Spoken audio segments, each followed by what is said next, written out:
माजी राज्यमंत्री अर्जुनराव खोतकर यांच्यामुळे चंदनजिरा रस्त्याचे भाग्य उजळले। हॉटेल इंद्राणी ते महात्मा फुले चौकापर्यंत नागरिकांनी काढली माजी मंत्री अर्जुनराव खोतकर यांची मिरवणूक। बिल्डिंगवरून नागरिकांचा फुलांचा वर्षाव। जालना शहरातील छत्रपती संभाजीनगर रोडवरील चंदनजिरा इथं गेल्या 30 वर्षापासून रस्त्याचा प्रश्न प्रलंबित होता। त्याची दखल माजी मंत्री अर्जुनराव खोतकर यांनी घेतली आहे। चंदनजिरा भागातील माजी मंत्री अर्जुनराव खोतकर यांच्यामुळेच रस्त्याचं भाग्य उजळलंय। या रस्त्यासाठी 4 कोटी रुपये मुख्यमंत्री एकनाथराव शिंदे यांच्याकडून मंजूर करून आणलंय। आज दिनांक 22 जुलै रोजी दुपारी 3 वाजेच्या दरम्यान हॉटेल इंद्राणी ते महात्मा फुले चौकापर्यंत नागरिकांनी माजी मंत्री अर्जुन खोतकर यांची मिरवणूक काढत बिल्डिंगवरून नागरिकांनी फुलांचा वर्षाव केलाय। आम्ही खोटे उद्घाटन करत फिरत नाही, तर सोबत येताना जेसीबी कामगार घेऊन प्रत्यक्षात कामाला सुरुवात करतो। माजी मंत्री अर्जुनराव खोतकर यांनी आमदार कैलास गोरंट्याल यांचे नाव न घेता त्यांच्यावर टोला लगावलाय। यावेळी माजी मंत्री अर्जुनराव खोतकर, युवा सेनेचे राज्य विस्तारक अभिमन्यू खोतकर, जगन्नाथ चव्हाण, शिवसेनेचे उपशहर प्रमुख शेख नजीर, जावेद शेख, राहुल हिवराणे यांसह शिवसेना कार्यकर्ते पदाधिकारी मोठ्या संख्येने उपस्थित होते। रस्ता म्हणजे आमच्या चंदनजिऱ्याचं जीवन आणि मरण हा प्रश्न होता। आणि साहेब 2 मिनिटं साहेबांना मला एवढं सांगायचं साहेबांना मला एवढं सांगायचं की साहेब तुम्ही लोकनेते का आहात? साहेब तुम्ही पदावर नाहीये।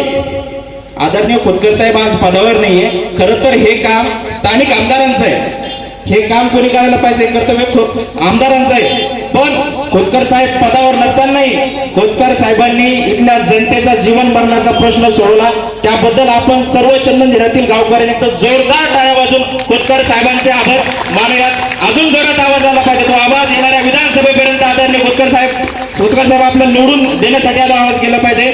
साहेब दुसरा प्रश्न हा आहे, इथं ट्रॅफिक व्हायची।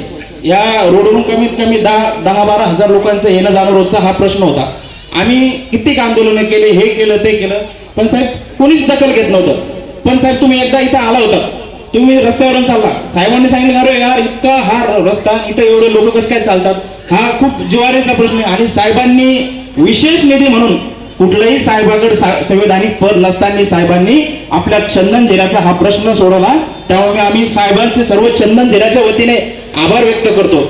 आणि साहेब अजून एक आभार आम्हाला मानायचे की आपण स्वच्छतेच्या बाबतीमध्ये आपण ज्या घंटा गाड्या आणल्या साहेब, त्या घंटा गाड्यामध्ये आमच्या चंदनजिऱ्याला फक्त पहिले 1 गाडी होती, पण केवळ आणि केवळ तुमच्या प्रयत्नामुळे आज 5 गाड्या आम्हाला मिळालेल्या आहेत। त्यामुळे आम्ही त्याचे सुद्धा आभारी आहोत। आणि परत एक विषय साहेब, जीवन मरणाचा प्रश्न हा आहे की पाणी, जे आज सांगतात की जलसम्राट येते, पण साहेब आम्ही सांगतो गढूळ पाणी येत होतं आम्हाला, पण साहेबांच्या कानावर आम्ही सांगितलं तर साहेबांनी लगेच तो प्रश्न सोडवला। ते जलसम्राट असतील, पण आपले साहेब जलनायक आहेत, हे मी या ठिकाणी सांगतो। आणि साहेब दुसरा प्रश्न आहे की तुम्ही नेहमी भाषणातून सांगता की तुम्ही मला रस्ते मागता, नाल्या मागता, पण तुम्ही मला अभ्यासिका मागा, तुम्ही मला ग्रंथालय मागा, कॅम्प्युटर मागा, पुस्तकं मागा। साहेब हा चंदनजिरा कमीत कमी 40,000 लोक वस्तीचा हा भाग आहे आणि या भागातले विद्यार्थी बाहेर शिक्षणाला जातात। त्यामुळे आमची एक मागणी आहे की या ठिकाणी जे गोरगरीब विद्यार्थी राहतात त्यांच्यासाठी आपण एक ग्रंथालय उभारावं, हे मी आपल्याला या ठिकाणी मागणी करतो। आणि दुसरे एक आभार साहेब, जो सगळ्यात आमचा महत्वाचा प्रश्न आहे की आमच्या चंदनजिऱ्यातले युवक पोरं हे MIDC मध्ये काम करतात आणि दुर्दैवानं कधी कधी अपघात होतो त्या विद्यार्थ्यांचा, कामगार लोकांचा।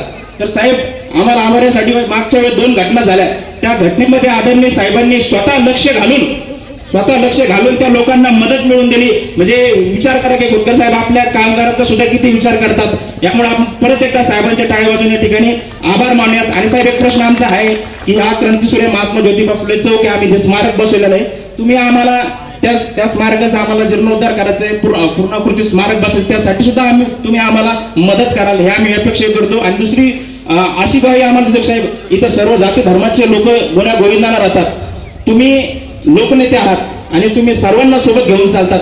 त्यामुळं आम्हाला कधी वाटत नाही की तुम्ही असे आहात तसे आहात। इथला प्रत्येक नागरिकाला वाटतं की खोतकर साहेब माझ्या परिवारातले आहे आणि खोतकर साहेबांनी चंदनजिऱ्याला आपला परिवार समजलेला आहे। त्यामुळे मी पुढच्या माननीय साहेबांचे आभार मानतो आणि माझं प्रस्ताव थांबतो।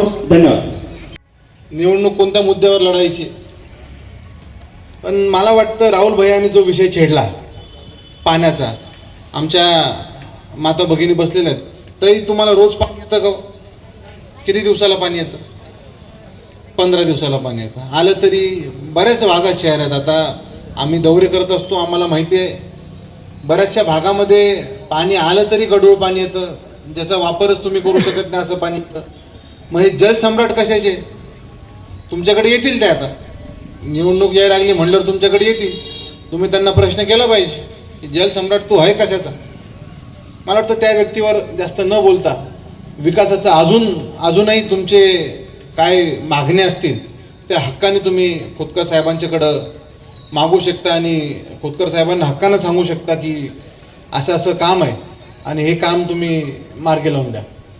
तर या भागात फिरत असताना अजून एक समस्या, आता मागच एक DP आहे, ती DP आपल्याला स्थलांतरित करायची आहे. ते अधिकारी तुमच्याकडं मी बोलून घेतो, खोतकर साहेबांकडे ते अधिकारी मी आज उद्यामध्ये बोलून घेतो आणि त्यांना सूचना करायला लावतो की योग्य त्या जागेवरती DP हलवून घ्या. आणि अजूनही बरेचसे समस्या इथे आहेत ते आपल्याला यांना सोडून द्यायचे आहेत आणि नंतर पुन्हा तुमचा आशीर्वाद मागायला, तुमचं मत मागायला आम्ही तुमच्याकडे येणारच आहोत. तरी त्याच्या आधी पुन्हा एकदा सांगतो की तुमचे जे काही प्रश्न असतील ते हक्काने तुम्ही साहेबांच्या देखत तुम्ही साहेबांना सांगा आणि आशा करतो की इथून पुढच्या कालखंडामध्ये तुम्ही साहेबांच्या मागं खंबीरपणे उभा राहताल. एवढं बोलून माझे 2 शब्द संपवतो. जय हिंद, जय महाराष्ट्र. मुख्य रस्ता DP रोड च्या उद्घाटनाच्या प्रसंगी मंचावर उपस्थित तुमचे सर्वांचे लाडके भाऊ सन्माननीय खोतकर साहेब, सर्वांचेच नाव घेऊ शकतो पण सन्माननीय मंच, गेल्या 2 दिवसापासून साहेब मी ह्या चंदनजिरा भागामध्ये प्रत्येकाच्या घरी भेट देतोय आणि भेट देत असताना एक लक्षात आलं की जिल्ह्याचे जे आपले राजकारणी आहेत त्यांनी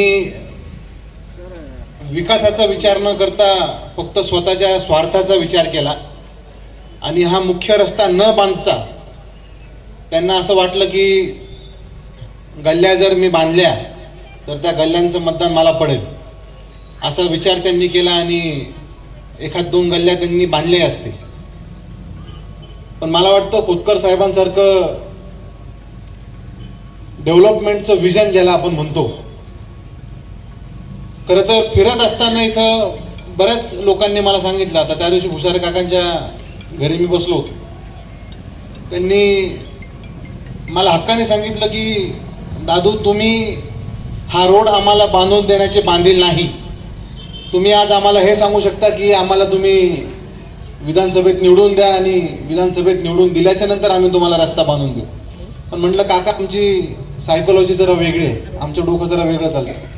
आम्ही पहिले तुमचे सर्व समस्या सोडून देत असतो, तुमचे सगळे प्रश्न मार्गी लावून देत असतो. मग तेव्हा तुम्हाला जर पटलं की हा माणूस योग्य आहे आणि याला मतदान दिलं पाहिजे तरच तुम्ही आम्हाला मतदान द्या, नाही वाटलं तर राहायला विषय आपण नंतर बघू.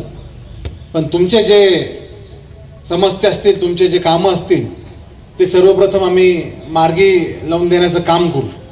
आणि ते आज मला वाटतं आमच्या मोठ्या बंधूंनी सांगितलं की आज दसरा वाटतो, दिवाळी वाटते, ईद वाटते, क्रिसमस वाटतंय. मला वाटतं खरंच हा आजचा दिवस सोनेरी अक्षरांनी कोरण्यासारखा आहे, कारण की जेव्हापासून स्वातंत्र्य भारताला मिळालेलं आहे, मराठवाड्याला मिळालेलं आहे, तेव्हापासून हा रस्ता नव्हता. आणि ह्या रस्त्याचं काम आज रस्त्याचं काम जरी खोतकर साहेब करत असले तरी मला वाटतं याच्या मागचा संघर्ष हा प्रत्येक चंदनजिरामध्ये राहणारा जो नागरिक आहे, ह्या रस्त्याचं काम खोतकर साहेबांचं श्रेय जरी असला तरी मला वाटतं खोतकर साहेबांच्या श्रेयानंतर हे श्रेय तुमच्या सगळ्यांचं आहे. तुमच्या मागणीला यश आज खऱ्या रूपाने भेटते. या रोडचा निधी जो मंजूर करून आणला माननीय अर्जुन भाऊ खोतकर यांचं प्रथमतः मी सर्व चंदनजिराच्या वतीने त्यांचं हार्दिक अभिनंदन करतो. कारण आमच्याकडे सर्व गल्लीबोळात रोड झाले होते, परंतु हाच एक मेन रोड असा होता, एक तर या रोडला खूप ट्रॅफिक, एक तर कामगार वर्गांच्या मोटरसायकली, रिक्षावाले, आणि हा अत्यंत जिव्हाळ्याचा प्रश्न होता. भाऊ तुम्ही विशेष लक्ष करून आणि हा निधी आणला त्याबद्दल तुमचे शतशः आभार, मनापासून तुमचं अभिनंदन करतो. राहिली गोष्ट मी एकच सांगेल, फक्त भाऊ आता हा रोड होताना चांगल्या प्रतीचा व्हावा ही एक इच्छा आहे चंदनझरावासियांची. कारण मी स्पष्ट बोलणार माणूस आहे, कारण नंतर हा रोड पुन्हा होणार नाही. याच्या अगोदर डांबरीकरणाचे बरेच रोड झाले, 12 महिन्यात उघडून गेले. पुन्हा काय नवीन रोड झाला का 6 महिन्यात पुन्हा गेला, असं होऊ नये. फक्त एवढीच एक आपल्याला विनंती करतो, आपण गुत्तेदाराला सांगावं चांगलं प्रतीचं काम करून दे, जेणेकरून आपलं नाव होईल. पुढील कमीत कमी 40-45 वर्ष तरी त्या रोडला काही होणार नाही, असं या प्रसंगी मी मत व्यक्त करतो. धन्यवाद. आपले पुनश्च एकदा आभार व्यक्त करतो. जय हिंद, जय महाराष्ट्र. माझ्या मित्रांनी सांगितलं की 40,000 लोकसंख्या या भागामध्ये आहे आणि त्यांनी बोलताना हेही सांगितलं की भाऊ तुमच्याकडे संविधानिक पत्र सुद्धा तुम्ही या ठिकाणी का करता. भाऊ 40,000 लोकसंख्येचा हा भाग आहे. मागच्या 5 वर्षापासून या ठिकाणी आमदार कैलास गोरंट्याल आहे. मागच्या 10 वर्षापासून या ठिकाणी नगरपालिका ही काँग्रेसच्या ताब्यामध्ये, कैलास गोरंट्यालच्या ताब्यामध्ये आहे. तरी सुद्धा या ठिकाणी या लोकांचं काम, या रस्त्याचं काम होऊ शकलं नाही. ही फार मोठी या चंदनझिरासाठी शोकांतिका आहे.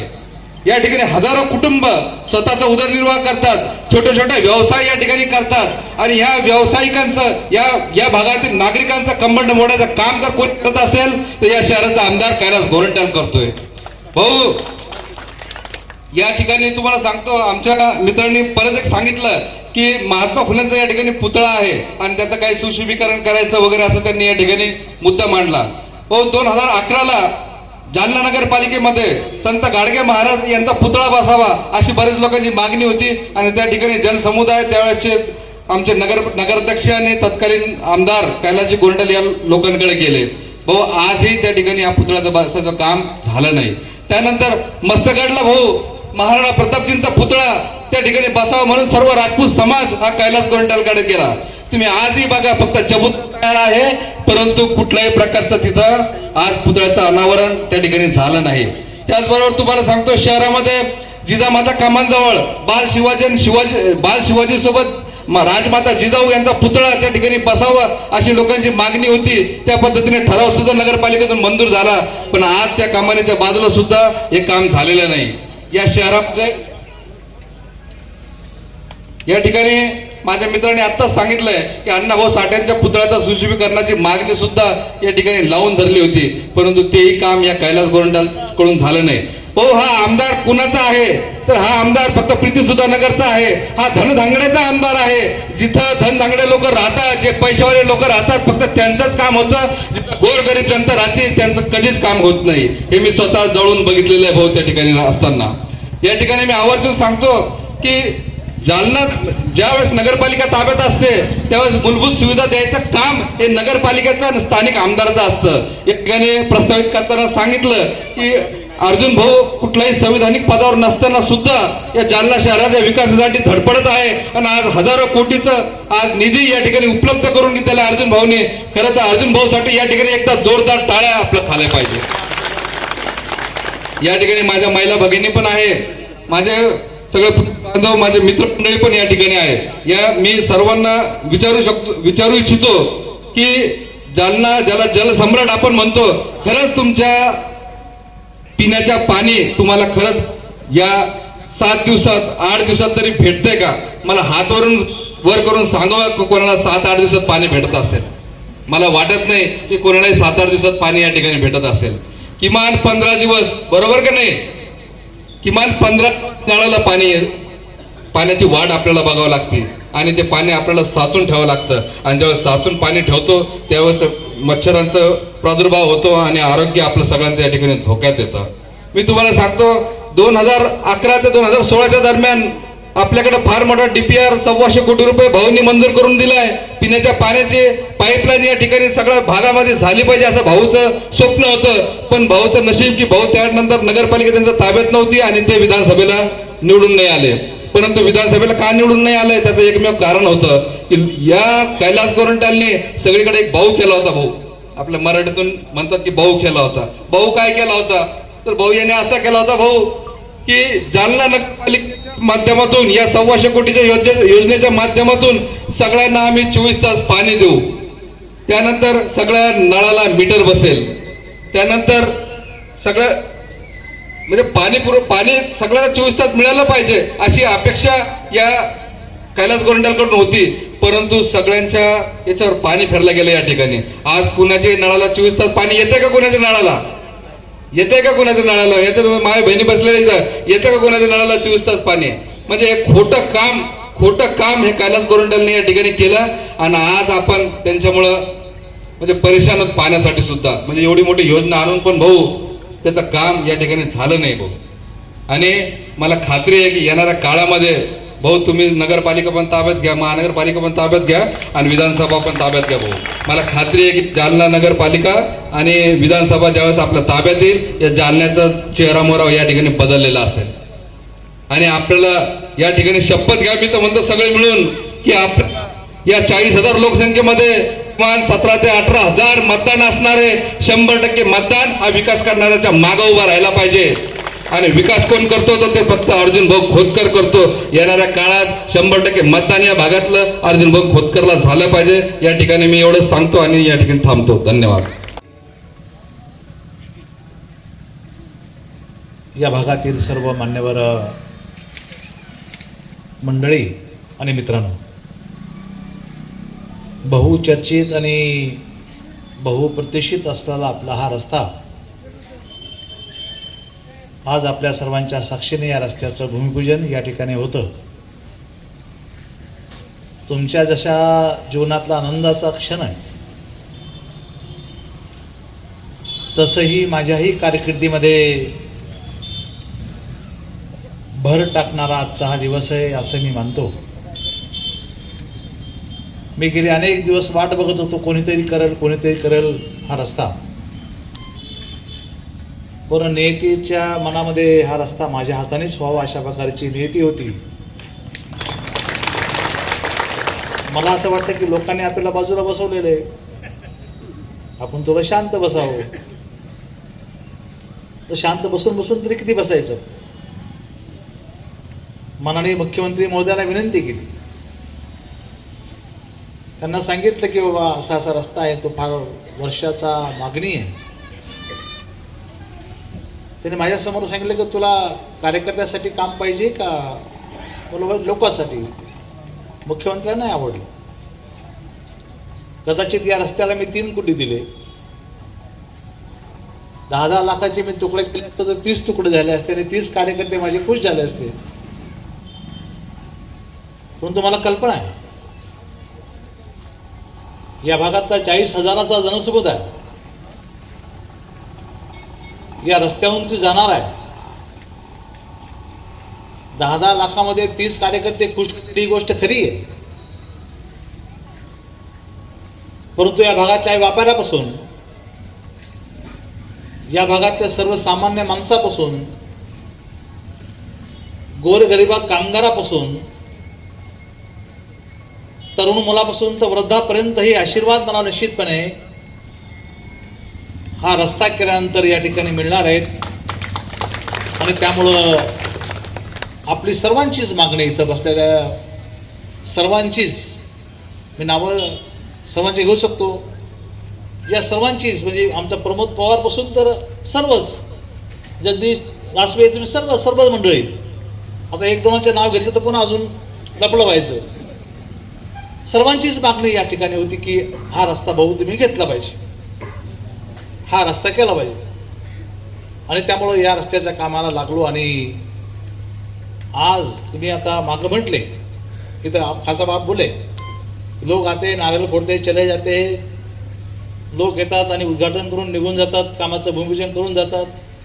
मी अभिमन्यूला सांगितलं मी तसा नाही जाणार, यंत्रणा घेऊनच जाईल, पोकल्यान घेऊन जाईल, JCB घेऊन जाईल, साहित्य घेऊन जाईल. आणि आज ते सर्व घेऊन आलेलं सोबत. तुम्ही मागे म्हणून पाहू शकता, पोकल्यान उभा आहे, JCB उभा आहे, सर्व उभा आहे. हे आत्ता आपण नारळ फोडलं की 10 मिनिटामध्ये त्या कामाला सुरुवात या ठिकाणी होणार आहे. त्यामुळं ती चर्चा पुन्हा होणार नाही की भाऊ आले आणि फक्त नारळ फोडून गेले, बरोबर आहे. त्यामुळे हाही रस्ता शेवटी तुम्हाला कल्पना असेल की निश्चितपणे आम्ही जे बोलतो ते करून दाखवण्याचा नेहमीच प्रयत्न या ठिकाणी करत आलेला आहे. या शहराच्या पिण्याच्या पाण्याचा प्रश्न, या प्रश्नावरती अनेक जण बोलले, हिरवाळे बोलले, सर्व बोलले. तुम्हाला कल्पना असेल की भास्कर आंबेडकर नगराध्यक्ष असताना मी मंत्री होतो, या खात्याचा मंत्री होतो, राज्यामध्ये मंत्री होतो त्यावेळेस भास्करराव आणि मी दोघांनी मिळून आम्ही दोघंही भावासारखं वागलो आणि या शहराला ही जालना शहरासाठी असणारी जायकवाडीची थेट योजना, ही योजना मी आणि भास्कररावने मिळून या शहराला मिळून देऊ. आता शेवटी हे महाशय आयत्या बिळावर नागोबा, आयते जलसम्राट झाले. काही न करता श्रेय घेण्याची यांची सवय जुनीच आहे. आता तुम्ही विचार करा, आम्हाला भास्करराव आम्ही हा प्रस्ताव दाखल केल्यानंतर आम्हाला केंद्राने प्रतिसाद दिला नाही. मी माझ्या नावाने हायकोर्टामध्ये याचिका दाखल केली. तुम्ही याचिका हायकोर्टात खोटी असू शकते का? तिला नंबर आहे, ती याचिका अजून याचिका तशीच आहे पेंडिंग. आणि मी याचिका दाखल केल्यानंतर आपल्याला 100 कोटी रुपयाचा निधी माननीय कोर्टाच्या सूचनेनुसार जालना पाणी पुरवठ्याला या ठिकाणी मिळालेला आहे. मग योजना कोणी हिंदीवाडीपर्यंत आम्ही काम योजना पाईपलाईन टाकली, हिंदीवाडीपर्यंत पाणी आलं. माननीय संजय राऊत साहेबांना आम्ही घेऊन गेलो, त्यांच्या हाताने उद्घाटन केलं. संजय राऊत साहेबांनी त्या योजनेचं उद्घाटन मी आणलं त्यांना येत, आणि अशा पद्धतीने क्रेडिट घेण्याचा प्रयत्न करतो. मला असं वाटतं की जनतेने थोडंसं अभ्यास यामध्ये केला पाहिजे. आता राज्य सरकारच्या योजना आहेत. आता लाडकी बहीण योजना राज्य सरकारची, मग या योजने संदर्भामध्ये त्यांनी अगोदर टीका केली की ही बोगस योजना आहे, खोटी योजना आहे. अरे बाबा, खोटी योजना आहे तर मग आता बोर्ड कोण लावला गावामध्ये फॉर्म भरा म्हणून? आम्ही करायला लागलो ना, आम्ही करायला लागलो. तुम्हाला एक विनंती, हे माझे सर्व सैनिक, माझे सर्व सहकारी लाडक्या बहीण योजनेचे फॉर्म भरायला लागलेले, हे फॉर्म भरून घेतील, ऑनलाईन करतील आणि सरकारच्या माध्यमातून तुम्हाला रक्षाबंधनच्या अगोदर तुमच्या खात्यावर पैसे जमा होतील. परंतु तुम्ही काय त्यांच्या नादाला लागले काँग्रेसवाल्यांच्या? ते फॉर्म तर तुमचे भरून घेतील, पण सरकारपर्यंत देऊन देणारच नाही ते फॉर्म. सरकारला बदनाम करण्यासाठी बाबा फॉर्म भरले आम्ही, पण सरकारने पैसे दिलेच नाहीत. त्यामुळे त्यांच्या नादाला लागू नका. आमचे जे अधिकृत लोक आहेत, शासनाने नेमलेले जे लोक आहेत, आम्ही जे लोक नेमले, या लोकांच्या माध्यमातून हे फॉर्म भरा आणि सर्व लाडक्या बहिणीला निश्चितपणे या संदर्भाने ही योजना या ठिकाणी मिळाली पाहिजे. राज्य सरकारनं, राज्यातल्या सरकारने धोरण स्वीकारलं की राज्यातल्या प्रत्येक जिल्ह्यामध्ये मेडिकल कॉलेज झालं पाहिजे. राज्य जेव्हा धोरण घेतं त्यावेळेस एका जिल्ह्यामध्ये असं, एका दुसऱ्या जिल्ह्यामध्ये असं नाही. राज्याने धोरण स्वीकारलं की राज्याच्या प्रत्येक जिल्ह्यामध्ये मेडिकल झालं पाहिजे. या महाशयाला बातमी माहीत पडली आणि महाशय एवढा पुन्हा मग खोटा नागोबा, आयत्या बिळाचा नागोबा की जालन्याला मेडिकल कॉलेज द्या. अरे तू कोण बांधका सांगणार? सरकारने घोषित केलं ना, सरकारने घोषित केलं मेडिकल कॉलेज.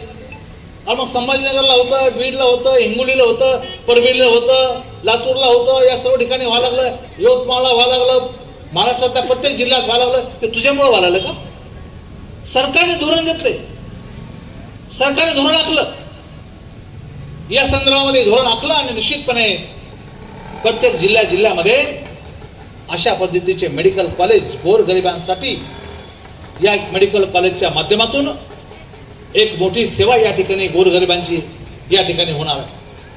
मी लाडक्या बहिणी या योजनेवरती होतो. महिलांसाठी 1500 रुपये या ठिकाणी माननीय एकनाथ शिंदे साहेबांनी या ठिकाणी जाहीर केले. मी भगिनीला विचारतो की या 1500च्या बरोबर अजून काय जाहीर केलं मुख्यमंत्री महोदय? काहीच नाही. असं नाही, या 1500च्या बरोबर तुम्हाला 3 गॅसचे सिलेंडर पण मिळणार आहेत. बरोबर आहे की नाही? 3 गॅसचे सिलेंडर मिळणार आहेत. तुम्ही सासू वेगळी सुना वेगळा दाखवल्या तर ते 3च्या ऐवजी 6 मिळतील, 2 सुना आहे तर 9 मिळतील. म्हणजे आता तुम्हाला घरामध्ये गॅसचे सिलेंडर आणायची गरज माननीय मुख्यमंत्री एकनाथ शिंदे यांनी ठेवली नाही. दर सणावाराला 100 रुपयामध्ये आनंदाचा शिदा आपल्या घरपोच येतो का नाही?